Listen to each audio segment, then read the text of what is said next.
جسم سے روح فنا ہو جاتی ہے، عمل کا سلسلہ بند ہو جاتا ہے اور نیکیوں کا ملنا بند ہو جاتا ہے۔ لیکن وقف وہ ایک اہم عظیم الشان عبادت ہے کہ انسان دنیا میں وقف کرتا ہے، زندگی میں وقف کرتا ہے، جب تک زندہ رہتا ہے اس کا ثواب تو ملتا ہی ہے، مرنے کے بعد بھی اس کے ثواب کا سلسلہ جاری رہتا ہے۔ نبی کریم صلی اللہ علیہ وسلم نے ارشاد فرمایا کہ جب انسان مر جاتا ہے اس کے عمل کا سلسلہ بند ہو جاتا ہے، البتہ 3 چیزیں ایسی ہیں کہ مرنے کے بعد بھی نیکیوں کا ثواب کا سلسلہ جاری رہتا ہے۔ اس میں سے سب سے پہلی چیز جو آقا صلی اللہ علیہ وسلم نے فرمایا وہ ہے وقف، صدقہ جاریہ۔ وقف کی اس اہمیت کی پیش نظر خود آقا مدنی صلی اللہ علیہ وسلم نے اپنی ایک زمین مجاہدین کے لیے اور مسافرین کے لیے وقف کی۔ سیدنا حضرت ابوبکر صدیق رضی اللہ تعالیٰ عنہ، حضرت عثمان غنی رضی اللہ تعالیٰ عنہ، حضرت عمر فاروق رضی اللہ تعالیٰ عنہ، حضرت علی مرتضیٰ رضی اللہ تعالیٰ عنہ، حضرت طلحہ رضی اللہ تعالیٰ عنہ جیسے صحابہ کرام نے اپنی جائیدادیں اللہ کے راستے میں وقف کی۔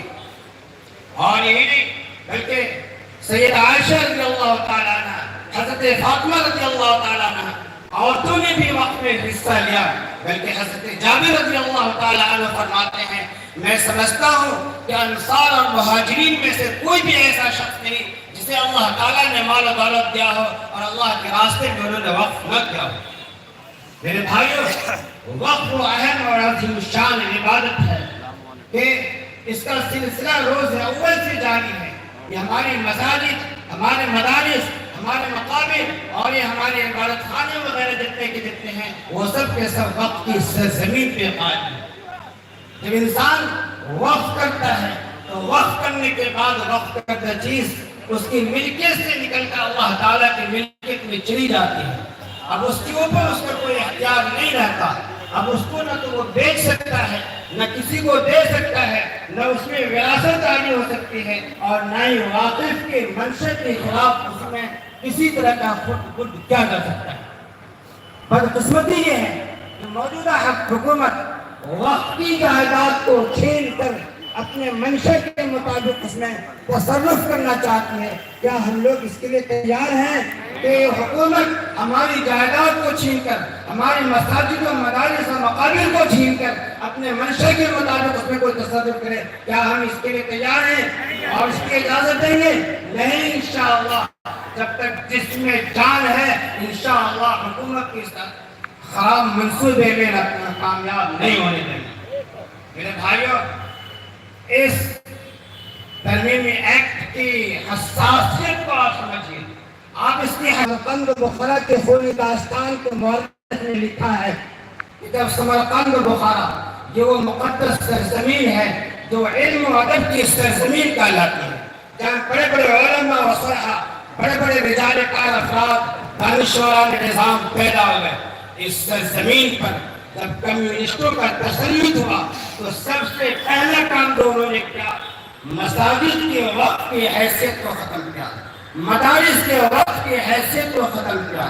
اس کے بعد کیا تھا، اگر مسلمان مسجد میں نماز پڑھنے کے لیے جاتے ان پہ ٹیکس لگایا جاتا، اگر مسلمان چندے کر کے ٹیکس لگا کرتے تو مال کو چھپانے کے جرم کی پاداش میں انہیں سزائیں دینی پڑتی۔ نتیجہ یہ ہوا کہ مسلمانوں نے ٹیکس دینا بند کر دیا اور گھروں میں نماز پڑھنا شروع کر دیا۔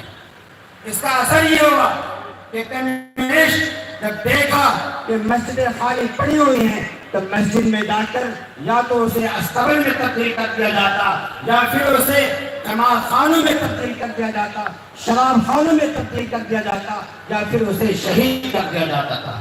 مدارس میں دینی تعلیم کا سلسلہ انہوں نے بند کر دیا۔ وہاں بچے جاتے اسلام کے خلاف اور محمد رسول اللہ صلی اللہ علیہ وسلم کے خلاف مواد کے ذہن و دماغ میں بھرا جاتا۔ نتیجہ یہ ہوا کہ بہت سارے لوگوں نے اپنے اسلام کو قربان کر دیا، غیر کے مذہبوں کے اختیار کر لیا، اور جو لوگ اپنے ایمان پہ قائم رہے انہیں ہجرت کرنے پر مجبور ہونا پڑا۔ کیا ہم یہ چاہتے ہیں کہ ہماری نسل ایمان سے محروم ہو جائے؟ کیا ہم چاہتے ہیں کہ ہندوستان کی سرزمین کو چھوڑ کر چلے جائیں؟